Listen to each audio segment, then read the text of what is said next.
নমস্কার বন্ধুরা, আজ আমরা এমন এক দেবীর কথা বলবো যিনি শুধু শক্তি আর সংহারের প্রতীক নন, তিনি প্রেম, মমতা আর সৃষ্টিরও প্রতিচ্ছবি। তিনি আর কেউ নন, আমাদের সকলের প্রিয় মা দুর্গা। আপনারা হয়তো ভাবছেন দুর্গা সম্পর্কে তো সবই জানি, কিন্তু আজ আমি আপনাদের এমন কিছু তথ্য দেব যা হয়তো আপনাদের অজানা, যা আপনাদের ভাবনাকে নতুন দিশা দেবে। সৃষ্টির শুরুতে যখন কিছুই ছিল না, কেবল এক মহাশূন্য, তখন থেকেই কিন্তু মা দুর্গার অস্তিত্ব ছিল। আপনারা হয়তো ভাবছেন দুর্গা তো মহিষাসুরকে বধ করার জন্য এসেছিলেন, তাহলে সৃষ্টির আদিতে তিনি কিভাবে? এখানেই লুকিয়ে আছে প্রথম চমক। হিন্দু ধর্মগ্রন্থ অনুসারে দেবী দুর্গা শুধু পার্বতীর রূপ নন, তিনি আসলে আদি পরাশক্তি, অর্থাৎ সৃষ্টির প্রথম যে শক্তি তাই হলেন তিনি। শ্রীমদ্ ভগবতে বলা হয়েছে তিনিই নাকি নিরাকার ব্রহ্মের সাকার রূপ। যখন বিষ্ণু তার যোগ নিদ্রায় মগ্ন ছিলেন, তখন মধু ও কৈটব নামক দুই অসুর ব্রহ্মাকে বধ করতে উদ্যত হয়েছিল। ব্রহ্মা তখন এই আদি পরাশক্তি স্তব করেছিলেন এবং তার প্রভাবেই বিষ্ণুর যোগ নিদ্রা ভঙ্গ হয়। এই আদি পরাশক্তি পরে বিভিন্ন রূপে প্রকাশিত হয়েছেন, অর্থাৎ মহিষাসুর বধের অনেক আগেই তার লীলা শুরু হয়েছিল। আমরা যে দুর্গাপূজা করি তার মূল উৎস কিন্তু মহিষাসুর বধের বাইরেও আরো গভীরে প্রথিত। এই আদি পরাশক্তি মহাবিশ্বের প্রতিটি কণার মধ্যে প্রাণ সঞ্চার করেন। এই ধারণাটা কি আপনাদের কাছে নতুন মনে হচ্ছে? এইবার আসে দ্বিতীয় চমকে। আপনারা হয়তো ভাবছেন দেবী দুর্গা আর পার্বতী তো একই, কিন্তু পুরাণ কি বলছে? প্রচলিত বিশ্বাস অনুযায়ী দুর্গা হলেন পার্বতীরই একটি উগ্র রূপ, কিন্তু দেবী ভাগবত পুরাণ অনুযায়ী দেবী দুর্গা আসলে শিবের শক্তি দুর্গা নামক এক রূপের নাম। তিনি গিরিরাজ পর্বতের দেবতা হিমালয় ও তার স্ত্রী মেনকার কন্যা পার্বতী রূপে জন্মগ্রহণ করেন। পার্বতী কঠোর তপস্যা করে শিবকে স্বামী রূপে লাভ করেন। পরে তিনি যখন দেবতাদের আহ্বানে মহিষাসুরকে বধ করার জন্য এক তেজপুণ্য থেকে আবির্ভূত হন, তখন সেই রূপের নাম হয় দুর্গা। অর্থাৎ পার্বতী হলেন দুর্গারই একটি মানবীয় বা শান্ত রূপ। আসলে দেবী দুর্গা হলেন এমন এক শক্তি যিনি প্রয়োজন অনুযায়ী বিভিন্ন রূপে প্রকাশিত হন। তিনি কখনো স্নেহময়ী মা, কখনো ভয়ঙ্করী রণচণ্ডী।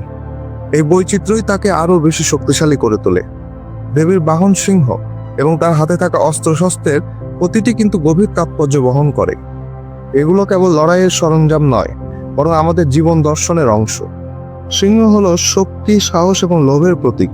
দেবী সিংহকে বশ করে তার উপর আরোহণ করে দেখিয়েছেন যে আমরাও যদি আমাদের ভেতরের পশুত্বকে, আমাদের লোভ মোহকে বশ করতে পারি, তাহলেই আমরা প্রকৃত শক্তি অর্জন করতে পারবো। দেবীর 10 হাতে 10টি অস্ত্র, যেমন শঙ্খ, এটি সৃষ্টির ধ্বনি, জ্ঞান ও পবিত্রতার প্রতীক, এর শব্দ অন্ধকার দূর করে। চক্র, এটি ধার্মিকতা, দায়িত্ব এবং সুশাসনের প্রতীক, এটি সময়চক্রেরও প্রতীক।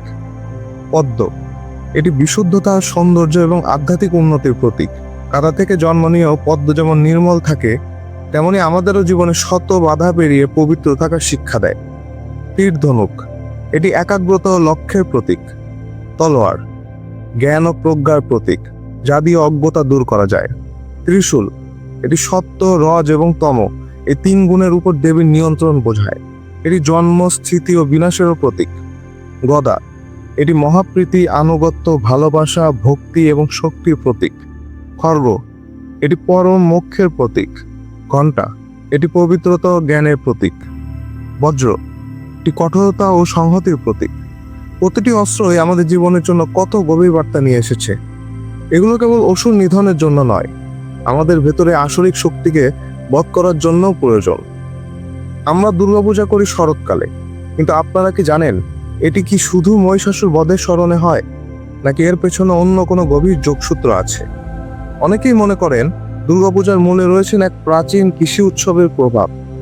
প্রাচীনকালে মানুষ শস্য ফলানোর পর প্রকৃতিকে ধন্যবাদ জানানোর জন্য এক দেবীর পূজা করত। এই দেবী পরবর্তীকালে দুর্গা রূপে পূজিত হতে শুরু করেন। শরৎকালে ফসল ঘরে তোলার পর এই উৎসব পালিত হয়। এই জন্য দুর্গাপূজা কেবল একটি ধর্মীয় উৎসব নয়, এটি প্রকৃতির প্রতি কৃতজ্ঞতা প্রকাশেরও একটি মাধ্যম। এছাড়াও অনেকে মনে করেন রামচন্দ্র অকালে দেবীর পূজা করেছিলেন রাবণ বধের জন্য।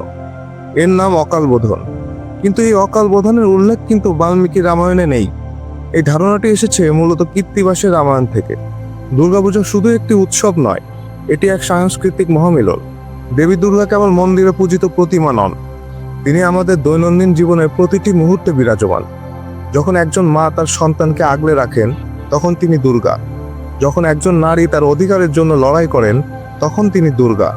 যখন একজন নারী অন্যায়ের বিরুদ্ধে রুখে দাঁড়ান, তখন তিনি দুর্গা। দেবী দুর্গা আসলে নারীর শক্তি, সাহস এবং আত্মবিশ্বাসের প্রতীক। তিনি দেখান যে নারী শুধু সৌন্দর্য বা মমতার প্রতীক নন, তিনি প্রয়োজনে রণচণ্ডীও হতে পারেন। দেবী দুর্গার গল্প কেবল পৌরাণিক কাহিনী নয়, এটি নারীদের ভেতরের শক্তিকে খুঁজে বের করার গল্প। আশা করি দেবী দুর্গা সম্পর্কে এই নতুন তথ্যগুলো আপনাদের ভালো লেগেছে।